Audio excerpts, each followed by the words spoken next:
வச்சிரு சுபா, அப்புறம் குடிச்சுக்கிறேன். அம்மா டேய் டேய் செந்தில், செந்திலே வாடா வா, வாடா. வாடா வாடா. என்னங்க வாங்க உட்காருங்க, பேக் கொடுங்க. அப்பா என்னடா செந்தில்? செந்தில் வா, முதல்ல வந்து வந்து உட்காரு. உட்காருங்க. உட்கார்றா, போடா. ஏண்டா நீ பாட்டுக்கு கிளம்பி வந்துட்ட, அங்க இருக்கிற வேலையெல்லாம் யார் பாக்குறது? என்னடா நான் கேட்டுக்கிட்டே இருக்கேன், அமைதியா இருக்க, என்னாச்சு?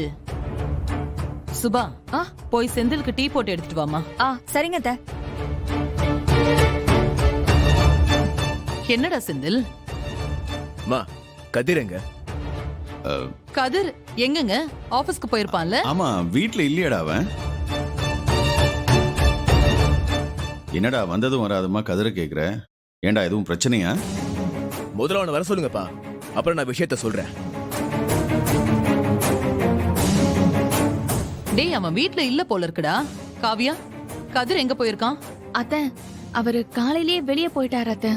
ஏதோ வேலை விஷயமா முக்கியமான கிளைண்ட் ஒருத்தரை பார்க்கணும்னு சொல்லிட்டு போனாரு. மத்தியானம் தான் வருவேன்னு சொன்னாரு. ஏண்டா செந்தில், என்னடா ஆச்சு? எதுவும் பிரச்சனையாடா? அப்பா அவன் இந்த ஜென்மத்துல உருப்பட மாட்டான்ப்பா. நாம என்னதான் அவனை திருத்தி நல்வழி கொண்டு வரணும்னு நினைச்சாலும் அவன் திருந்தவே மாட்டான்.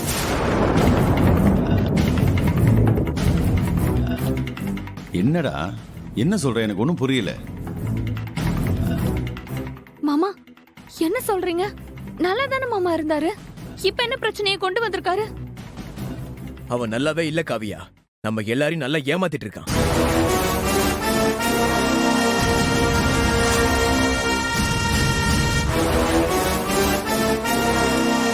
போச்சுடா, பையன் ஏதோ பெரிய கேஸ்ல மாட்டிக்கிட்டான் போலயே. டேய் செந்தில், என்னடா வந்ததுல இருந்து ஏதேதோ பேசிட்டு இருக்க? விஷயம் என்னன்னு தெளிவா சொன்னாதானே தெரியும். கதிர் என்ன பண்ணா அப்படி? அதெல்லாம் என் வாயால சொல்லணுமா? கொஞ்சம் இருங்க, காட்டுறேன். மா என்னடா? இத பாருங்க. பாருங்க.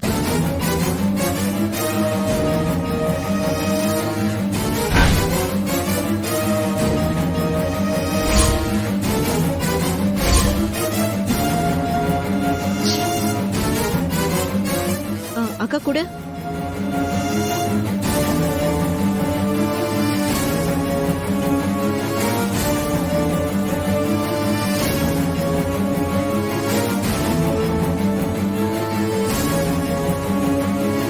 நாம தான் என்ன இருந்தாலும் அந்த குழந்தை மேல கவனமா இருந்து நல்லபடியா வளர்க்க முடியும்.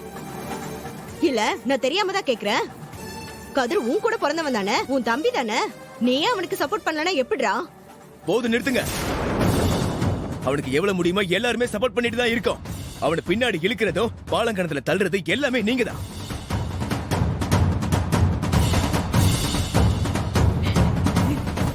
என்னது நானா? அக்கா பாத்தியாக்கா, ஓ முன்னாடி அவன் என் மேல எப்படி பழி போடுறான்னு. நானாக்கா கதிர்க்கு கெடுதல் நினைப்பேன்? நானாக்கா அவனை பாழுங்கணத்துல தள்ளி விடுவேன்? நீயே சொல்லுக்கா. இத பாருங்க, சும்மா அம்மா கிட்ட கம்ப்ளைண்ட் பண்றதுனால எதுவும் இல்லன்னு ஆயிடாதுங்க. அவனை இந்திராக்கு எதிரா கொம்பு சீவி விட்டு அவன் வாழ்க்கையை காலி பண்ணி வச்சிருக்கீங்க. இத்தனைக்கும் காவியா இந்திராவோட சொந்த அக்கா, ரெண்டு பேரும் பாவம் தானே? ஆமாண்ணே, நீ சொல்றது கரெக்ட் தான். அவனுக்கு இந்திரா மேல அப்படி என்னதான் கோவனே தெரியல. இந்திராவை பழி வாங்கணும்னு ஏதாச்சும் ஒரு தப்பு பண்ணிக்கிட்டே இருக்கான். நான் கூட எவ்வளவு சொல்லி பார்த்துட்டேன், அவன் கேட்கற மாதிரி தெரியலண்ணே. மா நீங்க தான் ஏதாவது செஞ்சு அவனை மாத்தணுமா? இப்படியே பண்ணிட்டு இருந்தானா அப்புறம் நம்ம குடும்பத்துல இருக்க எல்லாரோட நிம்மதியும் போயிடும். அக்கா அவன் சும்மா உன்னை பயமுறுத்திட்டு இருக்காங்கா. கதிர்கிட்ட நான் பேசிக்கிறேன்க்கா. ராகினி போதும், நீ எதுவும் பேச வேண்டாம். இந்த விஷயத்தை நான் பாத்துக்கிறேன். அவன் வந்ததும் நானே அவன் கிட்ட பேசிக்கிறேன். நீங்க யாரும் எதுவும் பேசக்கூடாது சொல்லிட்டேன்.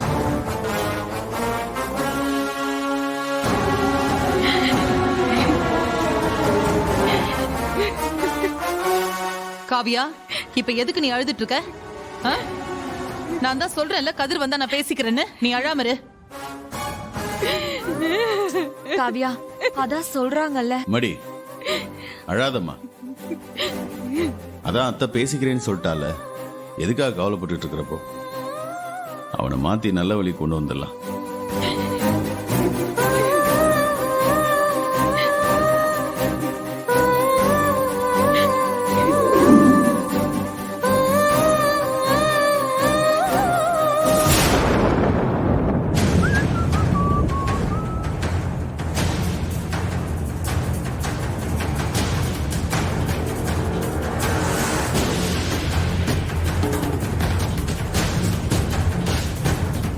ஐயோ தப்பான நேரத்துல வந்திருக்கானே, இப்படி அநியாயமா வந்து மாட்டிக்கிட்டியடா. என்னடா நீ எப்ப வந்த?